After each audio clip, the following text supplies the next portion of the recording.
Well, good morning folks, welcome back to the channel, and today we're going to be heading up there to the top of Penshaw Monument. I hope you'll join me as we make our way up, and I'll tell you a little bit more about the local history of the monument itself.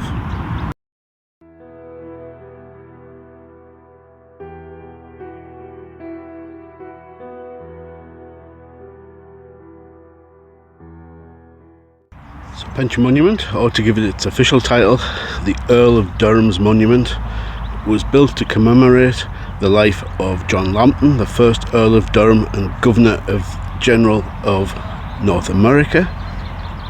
He died in 1840, and the monument, which is now a Grade 1 listed structure, was completed in 1845, 5 years after his death. So the monument is 21 feet high. It's built in the style of an ancient Greek temple and is perhaps one of the iconic symbols of the northeast. You've got the Angel of the North, the Tyne Bridge, a few others. Penshaw Monument's definitely one of them. It even features on the badge of Sunderland AFC. So let's get to the top and we'll take a closer look.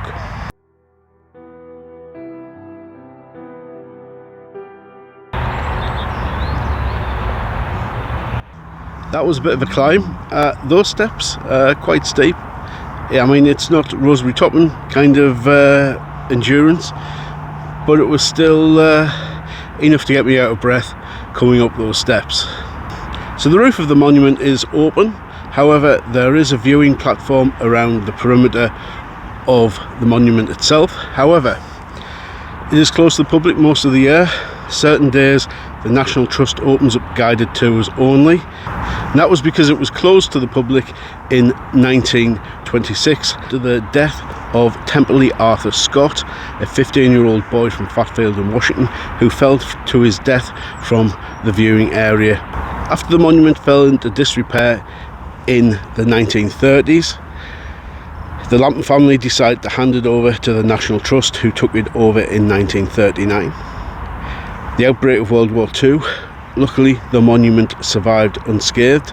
Sunderland was particularly targeted by the Germans because of its shipbuilding capability, so Penshaw Monument would have been an easy target for the Germans to accidentally drop something on it, but luckily it escaped. However, it was struck by lightning in 1942 and caused some damage to one of the pillars. Lighting the monument was something that happened in the late 80s, early 90s, and on an evening this monument is illuminated and it makes an attractive sight here in the northeast, and photographed it a few times now. So we'll now go and have a closer look at the monument. So there's one thing to say: if you do come to admire the monument, watch where you're standing, because this field is used for grazing cattle, and yeah, there are quite a lot of piles about, so watch your shoes.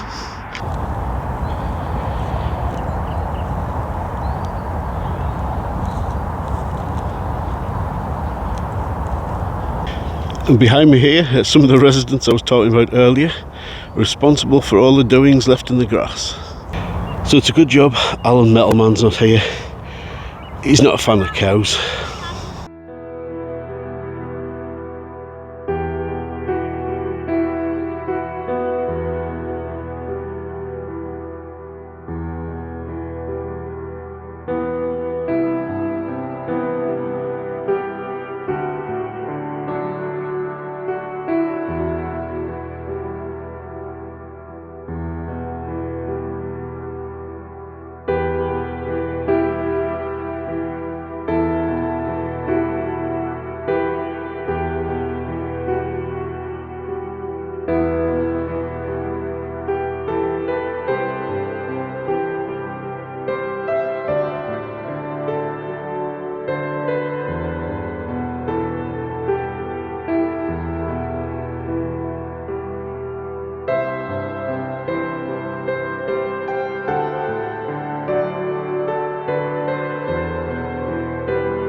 So Penshaw Monument's definitely a very popular spot. Seems to be the place to bring your children to run off some steam. One other thing here, we do have a trig point here for those of you who like to bag trig points.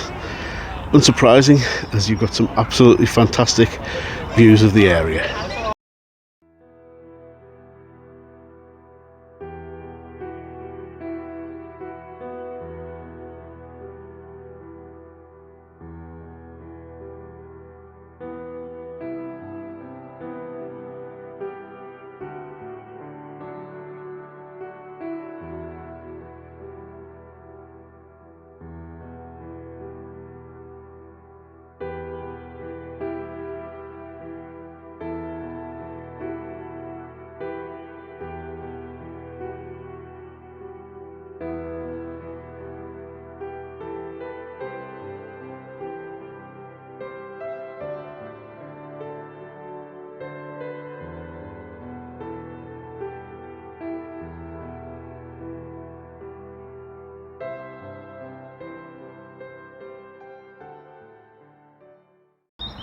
So I think it's time to head back to the car. My ears are ringing now with the sounds of screaming toddlers, and time to go and have a cup of tea and some peace and quiet, I think. So thank you very much for watching. If you've enjoyed this video, please do give the thumbs up, really helps the channel out an awful lot, and I'll catch you in the next one. Bye for now.